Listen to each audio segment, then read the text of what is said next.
So the primary reason that government has an interest, a compelling interest in recognizing a relationship between man and woman, recognizing marriage as God ordained it, and no other permutation of contractual relationship, regardless of what is accepted culturally or not, is because man and woman are the procreators of children. Children are necessary for the country. Children are necessary for the country to continue to live, for the next generation to take on the mantle of everything that we believe, our governmental structure, and to govern our country. They're necessary for our nation to be perpetuated into history. And without a nuclear family, without a married mom and dad, our governmental structure is not possible. The way that we are a self-governing nation where we rely on individual rights and we are not a welfare state can't happen if children are well, not produced, for one thing, but if they are not taken care of by a married mom and dad. And you can look at some of the statistics here. When you can look at some of the statistics of what happens to children when they're raised by their biological mom and dad, married, versus when they are raised by a single parent or a divorced parent or a parent with a step parent, a non-biologically related parent. And I want to read some of these statistics because they show exactly how important marriage is to our governmental structure. So 64% of children live in homes with two parents who are married. 64%. 6 out of 10 children. That means 4 out of 10 children do not. This is an all-time low in our country. You can compare this to 1960 when 88% of children lived with married parents. There has been a very big shift in our country away from kids being raised by their mom and dad.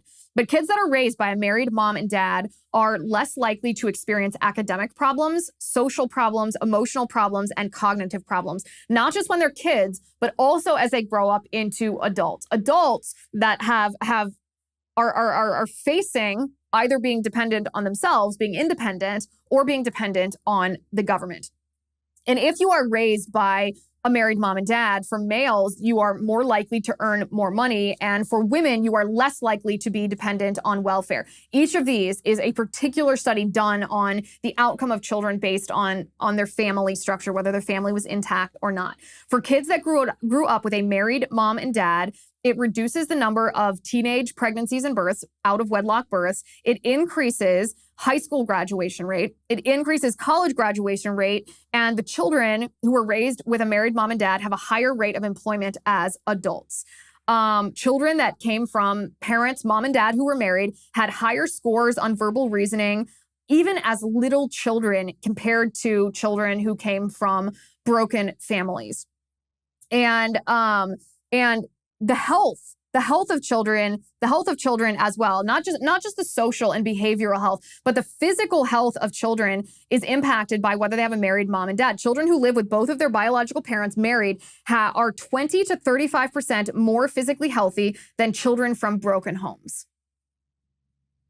So you can see how just these baseline statistics would make a huge difference in how our government relates to our citizenry, what our citizenry relies on the government for versus what they rely on the nuclear family structure for. Now, this is an interesting one. In homes with stepfathers, children were more likely to have been suspended from school or faced being expelled from school. They were more likely to have behaved in a delinquent way, to have problems getting along with teachers, getting their homework finished on time and competently, paying attention in school, and they have a lower grade point average than those living with a married mom and dad that are their biological parents. So even if it is a two-parent household, if one of the parents is not biologically related to that child still suffers from very serious behavioral and social problem. Now, the biggest argument of all, this is all for the child's welfare, right? But the biggest argument of all is that children who are raised in a family where the mom and dad are married and the mom and dad are the biological parents of the child, a child has an 82% less likelihood of living in poverty. 82% less likely to live in poverty. This is a significant bulwark. The institution of marriage is a significant bulwark against child poverty.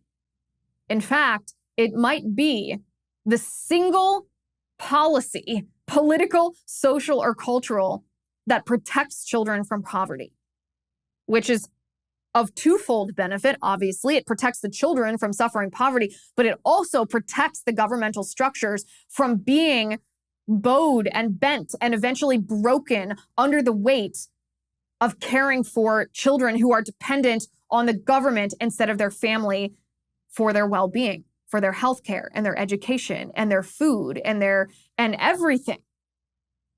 Our country, with the governmental structure that we have, limited government, enumerated rights, individual freedoms, a capitalistic free market economy, we cannot survive unless the cultural institution of the family remains intact, unless it is not only celebrated and encouraged, but actually incentivized by the government.